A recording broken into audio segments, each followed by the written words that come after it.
Olá, graça e paz do Senhor Jesus seja com todos nós. Um ótimo sábado para todos. Hoje é dia 1º de maio de 2021, feriadão aí, do trabalhador, dia do trabalhador e do trabalho, eu sempre me confundo, mas eu acho que é dia do trabalhador.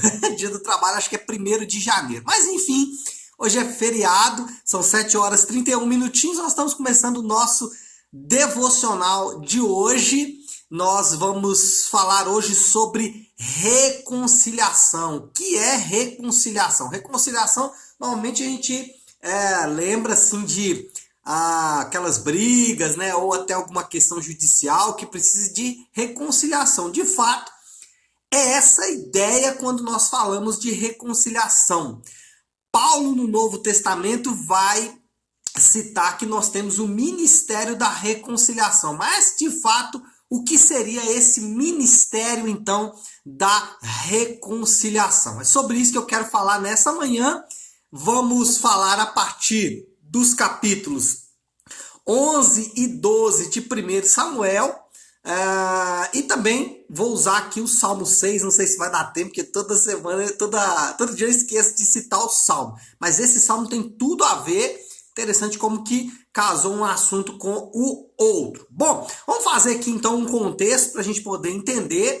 Estamos na história agora de Saul. Saul assume então, né? Assume não, é designado, né, como rei.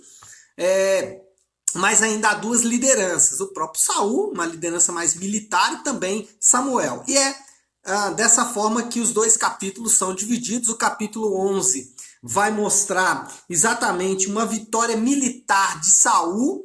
Saul luta contra inimigos pouco diferentes. Normalmente os inimigos aqui eram os filisteus.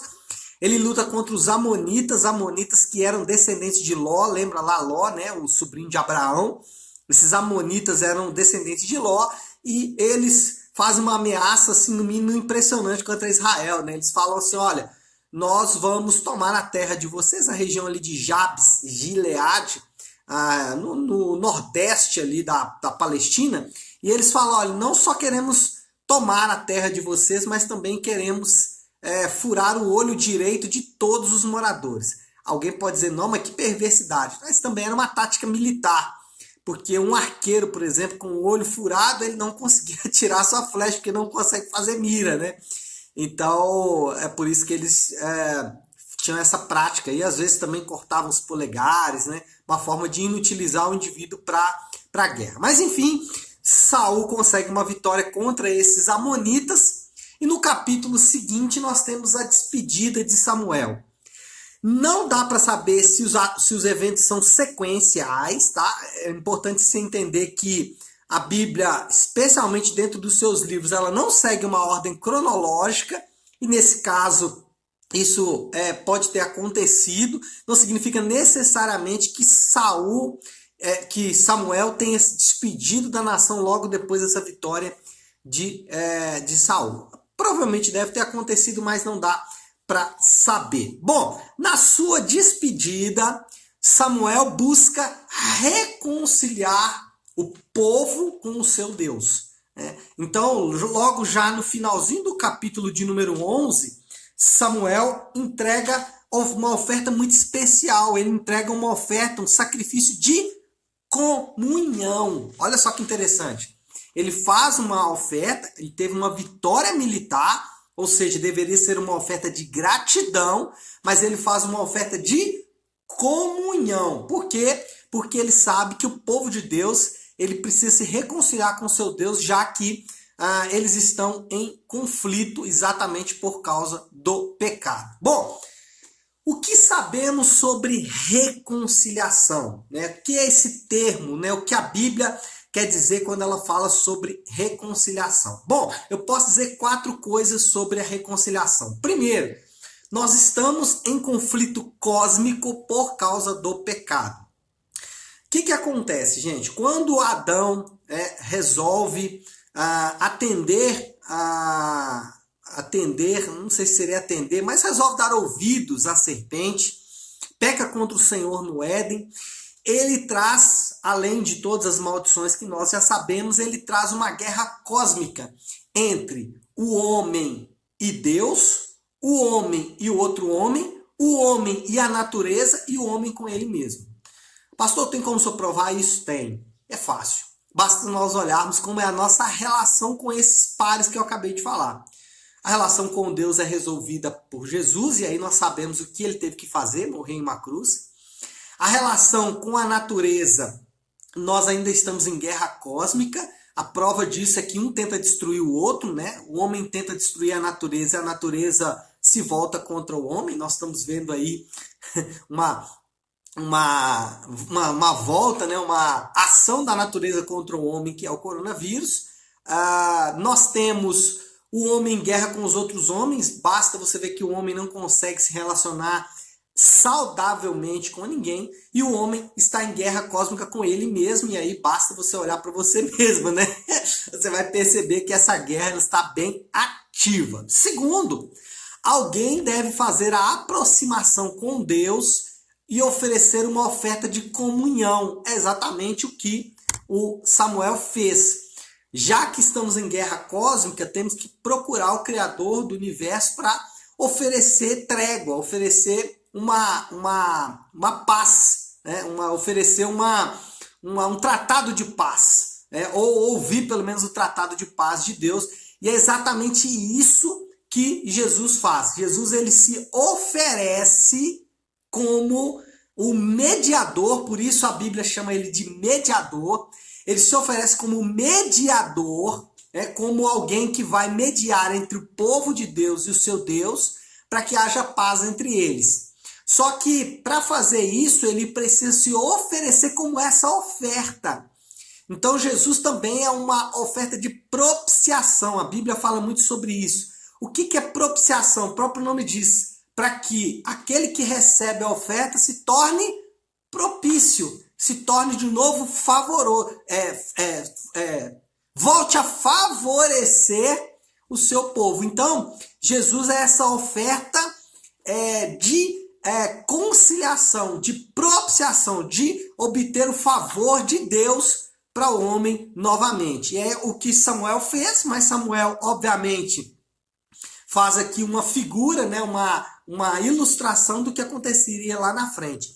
É interessante que Samuel, ele se apresenta no capítulo 12, depois você lê com cuidado aí, ele se apresenta dizendo assim para o povo: será que eu já pequei contra vocês em algum momento? O povo diz: não, você é inocente. E esse deve ser o perfil daquele que se entrega como uma oferta de propiciação. Deve ser perfeito. Por isso que Jesus lá no Novo Testamento, né? Jesus, ele quando se apresenta para Pilatos, Pilatos olha para ele e diz: não vejo falha alguma em você, não vejo erro algum em você. Ou seja, o próprio Pilatos estava dizendo: olha, essa é a nossa oferta de propiciação, essa oferta que nos aproxima de Deus. O que sabemos sobre reconciliação? Terceiro lugar, Deus, aqui eu quero que você anote isso aí na sua agenda, anote isso no seu celular, se for possível, coloque no seu status, escreva aí essa frase, coloque aí na tela de apresentação de início aí do seu celular. Deus se agrada continuamente de nós. Lembra que eu falei ontem que Deus, ele não nos julga, aliás, que Deus nos dá um veredito antes das nossas ações? Então Deus nos chama de pecador antes de pecarmos. E Deus nos chama de santo antes de qualquer ato de santidade. Por quê? Porque a nossa identidade não está ligada ao que fazemos. Nós já somos santos e pecadores, né? Porque a nossa identidade não está ligada às nossas ações. Quando a gente fala Deus se agrada de nós perpetuamente, logo na sua cabeça você fala assim: não, mas não tem como Deus se agradar de mim, eu erro demais. Por quê? Porque você liga a sua identidade ao que você faz. E esse é um problema muito grande. Por quê? Porque normalmente a nossa identidade é uma identidade marcadamente pecaminosa, né? Ou marcadamente caída, está em guerra cósmica. Eu falei que agora há pouco. Está em guerra com a natureza, guerra com Deus, guerra uns com os outros. Por isso que é tão difícil orar, etc. e tal. Então qual é o ponto? O ponto aqui é o seguinte: Deus está continuamente se agradando de nós. Versículo 12, aliás, versículo 22 do capítulo de número 12. Olha isso aqui, gente. Deixa eu ler esse versículo para você que ele é importante. Por causa do seu grande nome, o Senhor não os rejeitará, pois o Senhor teve prazer em torná-los o seu próprio povo. Vou ler de novo. Anota isso aí. 1 Samuel, capítulo 12, versículo 22. Por causa do seu grande nome, o Senhor não os rejeitará, pois o Senhor tem prazer em torná-los o seu próprio povo. Primeira coisa, é por causa do nome do Senhor, é para a glória dele. Esse é o primeiro ponto. Eu vejo muita gente falando, porque havia algo de bom em Davi. Não havia algo de bom em ninguém.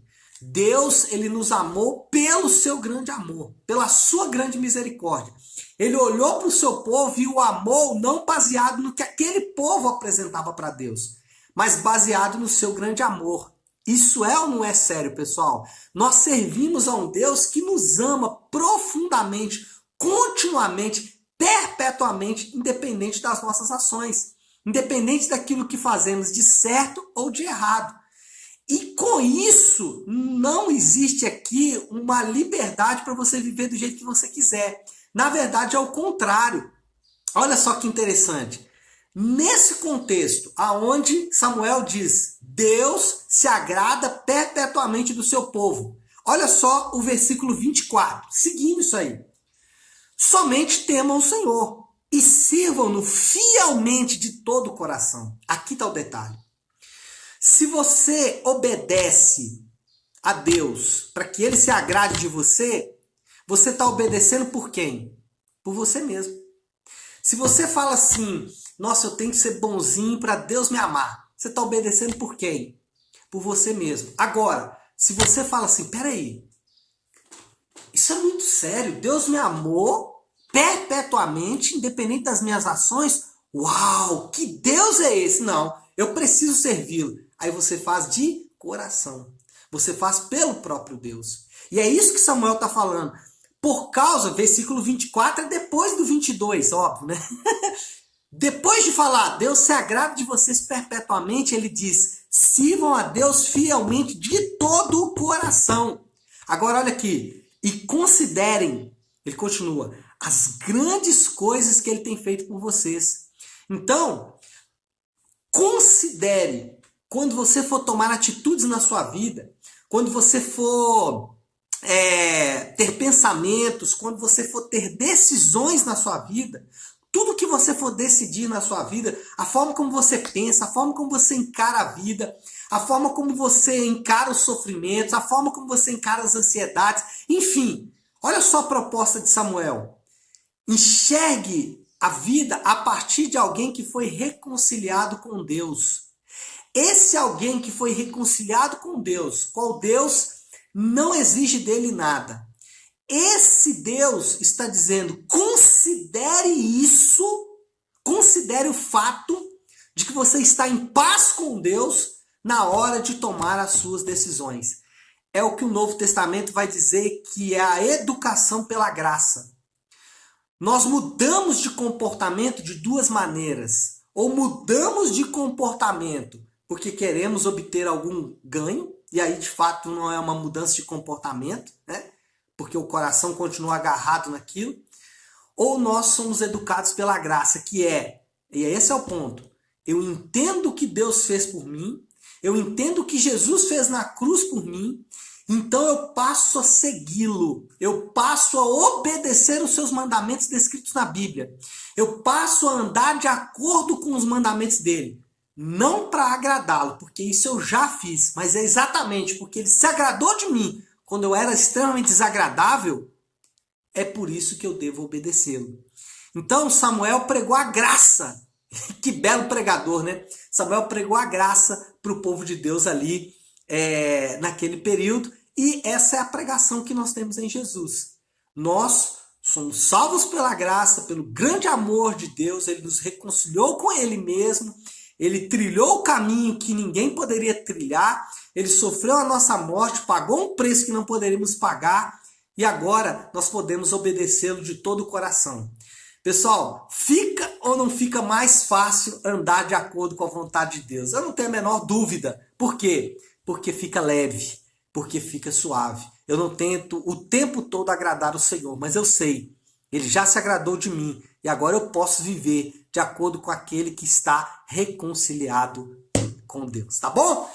Então é isso, acho que podemos orar aí, né, para passarmos aí esse feriadão na presença do Senhor, um final de semana abençoado, né? Vamos orar, se você puder agora, para o que você está fazendo aí um minutinho e vamos buscar ao Senhor, amém?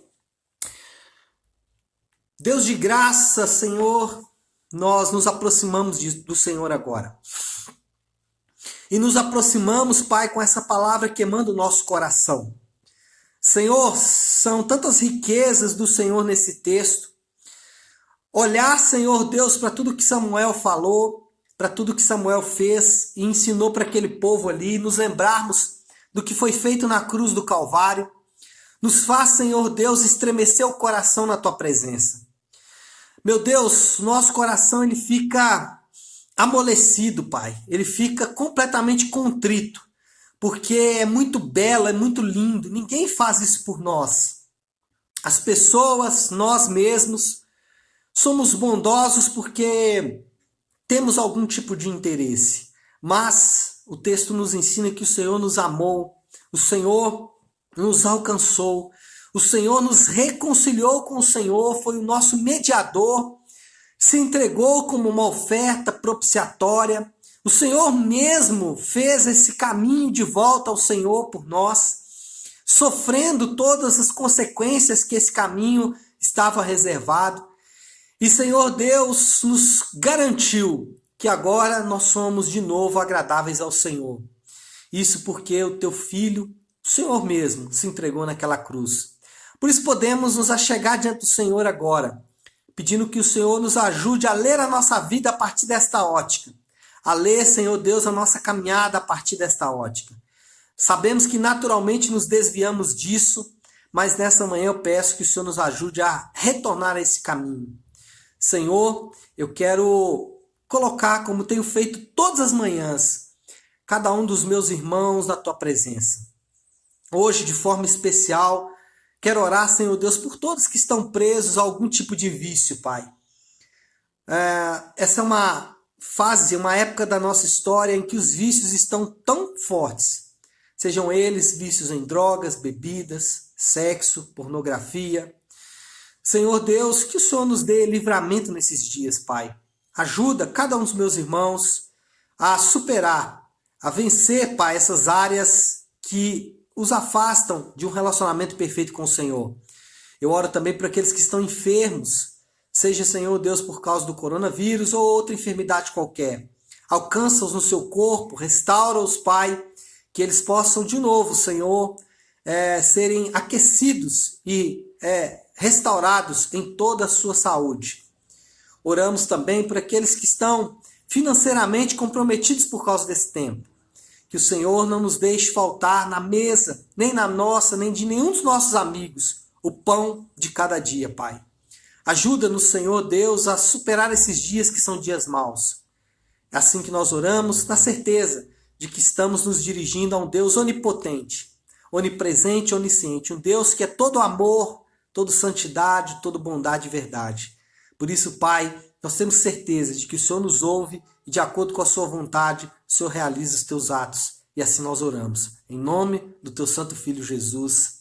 Amém, amém e amém. Amém, pessoal? Bom, então é isso, né? Eu queria só, para finalizar, toda vez eu esqueço, só para finalizar mesmo, ler só o Salmo 6, versículo 1 e 2. Diz assim, olha só, dentro do que eu falei. Senhor, não me castigues na tua ira, nem me disciplines no teu furor. Misericórdia, Senhor, pois vou desfalecendo. Cura-me, Senhor, pois os meus ossos tremem. Tá bom? Então é isso. Ótimo sábado para todo mundo, excelente final de semana. Amanhã, às 10 da manhã, nos encontramos no Navion, tá bom? Deus abençoe e ótimo sábado para todos.